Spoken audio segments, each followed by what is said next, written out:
O faroeste é talvez o mais americano dos gêneros cinematográficos, e isso explica porque foi um dos principais produtos de Hollywood desde o início do cinema. Embora trate de um cenário e de um período específico dos Estados Unidos, e por isso mesmo tenha características tão marcantes da época, o faroeste teve o seu auge e seu declínio entre as décadas de 40 e 50. Antes disso, o gênero viveria um grande momento ainda com a contribuição do cinema italiano na década de 60, o faroeste spaghetti, um movimento do cinema europeu, principalmente do italiano, para contar histórias num formato que ficou muito famoso em Hollywood. E independente da origem, o faroeste é um gênero que, mais do que qualquer outro, consegue refletir a década em que foi feito, ou a moral e os sentimentos das pessoas naquele período. O faroeste funciona como uma lupa dessas questões ao longo do tempo. Entre as referências que o Tarantino menciona para os seus filmes, é possível encontrar faroestes de todos os tipos, e o diretor não se intimida em tomar elementos emprestados desse universo.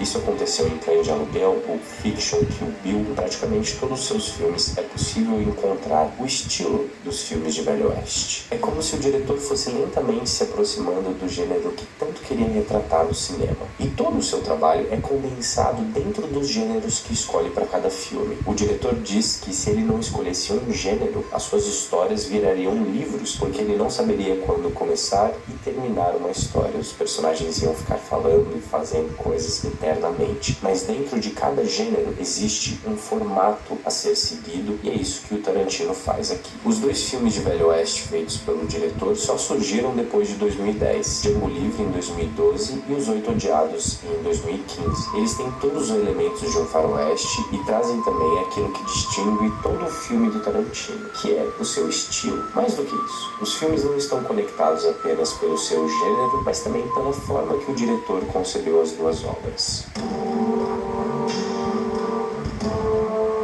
Diferente da grande maioria dos filmes anteriores do Tarantino, em Django Livre a narrativa segue uma estrutura linear para contar a história do Django, interpretado pelo Jamie Foxx, um escravo no sul dos Estados Unidos que é comprado pelo Dr. Schultz, personagem do Christopher Waltz, um caçador de recompensas disfarçado de dentista que precisa da ajuda do Django para encontrar os seus alvos. Em retribuição a essa ajuda, o Dr. Schultz promete libertá-lo para encontrar a sua esposa e libertá-la. E é assim que eles cruzam o caminho do Calvin Candy, personagem do Leonardo DiCaprio, e do Steven, personagem do Samuel Jackson na Candyland, onde a amada de Django está. A principal influência do Tarantino fica evidente já no título do filme. Fã do faroeste spaghetti, o diretor buscou no filme italiano Django, de Sergio Corbucci, de 1966, a sua principal referência. O filme italiano já tinha como característica o protagonista de moral complexa e pouco falante, a violência e também o interesse amoroso que deve ser protegido.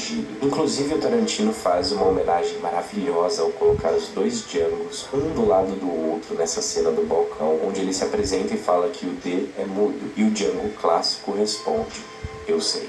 O diretor achou que as motivações do seu protagonista era muito parecida com a de um conto de uma princesa e de um cavaleiro que teria que passar pelas entranhas do inferno para salvá-la. O inferno do Django seria o sul dos Estados Unidos em 1858. E essa história da princesa e do cavaleiro tem uma citação dentro do filme. O nome Brunhilda é o nome da valquíria da lenda nórdica de Siegfried. E essa lenda é inclusive contada ao Django pelo Dr. Schultz. Como na lenda alemã, o Django deve passar por inúmeras provações para recuperar a sua noiva, para que juntos eles possam enfim desfrutar do amor.